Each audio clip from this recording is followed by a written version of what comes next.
Salut à tous, nouvelle sortie de ciné et pour la première fois, oui, incroyable mais vrai, je suis pas allé voir un film qui a un thème particulier à la chaîne. D'habitude, je vais voir des Disney, des Star Wars, des Astérix, voilà, que des trucs qu'on a déjà abordés. Et ben là non. Pour vous la faire courte et pour ceux qui suivent la chaîne un petit peu de près, il m'arrive beaucoup de merde en ce moment. Et du coup, voilà, j'essaie de recentrer, d'essayer de faire un petit peu ce qui me plaît dans des périodes pas simples. Et du coup, c'est parler de cinéma, c'est parler de films, et donc c'est aller en voir plus. Et donc ça y est, j'ai craqué. Je vais enfin devenir un youtubeur ciné, j'ai craqué pour la carte et je vais aller voir au moins une sortie par semaine. Et du coup, les sorties, j'avais le choix entre deux. Soit c'était The Apprentice sur la jeunesse de Donald Trump, qui m'intéressait un petit peu comme film, effectivement, sachant que j'aime pas le personnage, et que surtout... côté US, ça a bataillé ferme pour que ce film soit retardé le plus possible. Et sinon, il y avait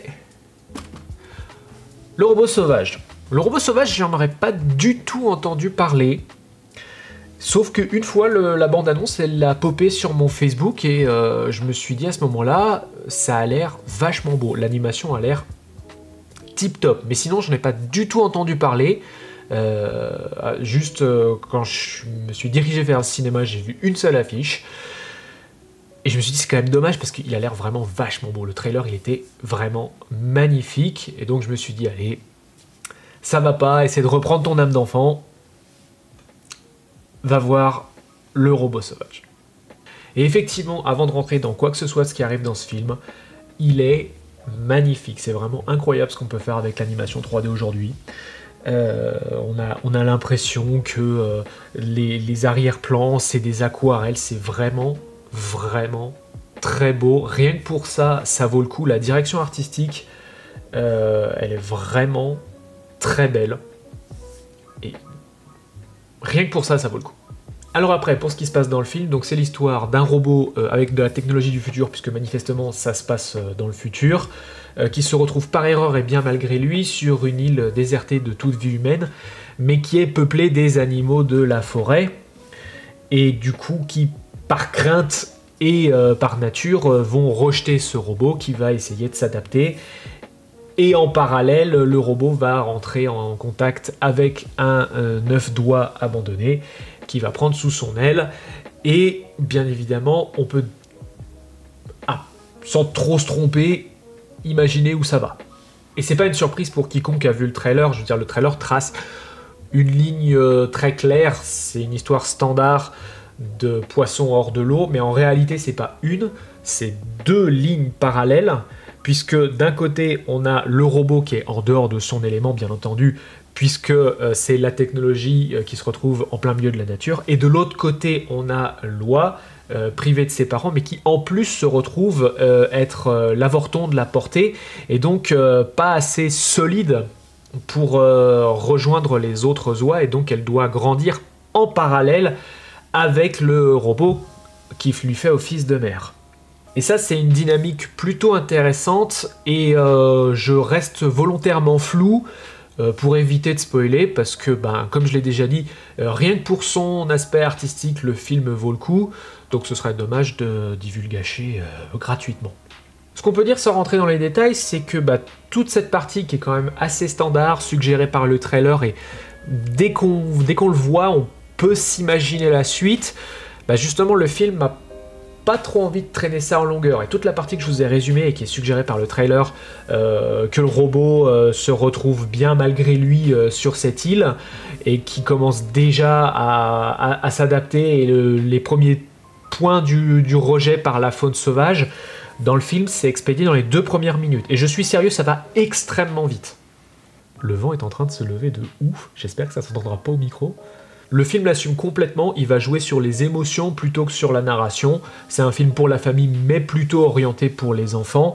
Donc il va naviguer en eaux qui ont été déjà naviguées avant, mais surtout il va mettre l'accent sur la beauté de la nature et le lien familial, le lien maternel. Il l'assume complètement. Donc tout ce qui est narration, tout ce qui va s'écarter, il va le faire très très vite. L'avantage, c'est que étant donné que ces situations sont bien établis au point parfois même d'en être clichés. On attend des points de scénario qui vont avec, et parfois le film décide de les balayer en l'espace de 40 secondes, et du coup ça rapporte quand même un vent de fraîcheur. L'inconvénient, c'est que comme c'est un passage obligé, parfois ça semble raboter. Et dans le processus, le film oublie de raconter l'histoire d'un de ses personnages principaux.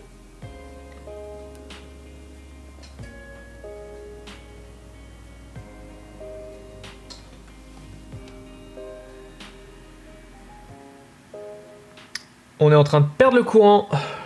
On en vient à se demander si le film n'avait pas besoin de plus de temps pour raconter ce qu'il avait envie de raconter, parce qu'il y a quand même pas mal de choses qui sont rabotées, et en fait, passer le tout début avec le robot qui arrive, qui est quand même condensé sur 5 minutes, et le dernier quart, on va dire, le dernier quart où finalement tout se rejoint, et j'y reviendrai un petit peu plus tard, mais tout se rejoint, et donc il y a un petit peu d'action, mais pas tant que ça finalement. Il y a un petit peu d'action et c'est quand même très bien chorégraphié, c'est très beau et c'est une belle conclusion. Toute la partie qui est au milieu, il y a quand même scénaristiquement beaucoup de fausses notes. J'en veux pour preuve, et ça je pense que c'est pas un spoiler, que d'un côté justement on a Rose, le robot, qui une fois que l'oisillon est sorti de son œuf, doit apprendre comment être une mère. Ça, c'est un passage obligé. Et de l'autre côté, on a l'oisillon qui doit apprendre à devenir une oie. Ça, pareil, c'est un passage obligé. Et pourtant, le film, donc, il va se concentrer genre 5 minutes sur l'oisillon bébé. Et après, il va immédiatement passer, il va faire une ellipse temporelle complète sur l'oie adolescente. Ouais. Mais je veux dire, pour le développement des deux personnages, la partie qui était au milieu, elle était quand même super importante. Et pourtant, le film l'élague complètement. Et du coup, on se retrouve avec un film où les 10 premières minutes promettent un rythme effréné, qui, pareil, s'embête pas avec les détails forcément. Il part du principe limite implicite avec le spectateur que c'est des trames de scénario qu'on a déjà vues, et donc décide d'y aller assez vite. Et puis après, dès qu'il a le temps de respirer, et au moment où il faut respirer, parce que c'est là où on peut placer tout le caractère émotionnel, même si la trame de fond elle est bonne et c'est toujours porté par une direction artistique qui est très soignée, et scénaristiquement on va commettre plein de petites erreurs, et on pourrait s'imaginer que à force d'avoir des erreurs qui finalement s'accumulent, ça pourrait ternir la fin. Et en fait, le dernier quart, dès qu'on rentre dans la troisième partie du film, le dénouement, en fait, tout se rejoint assez bien, même si, pareil, il y a toujours des petites erreurs. Par exemple, le méchant final, pareil, la direction artistique fait que c'est cohérent, mais d'un point de vue narratif, c'est jamais exploré, c'est jamais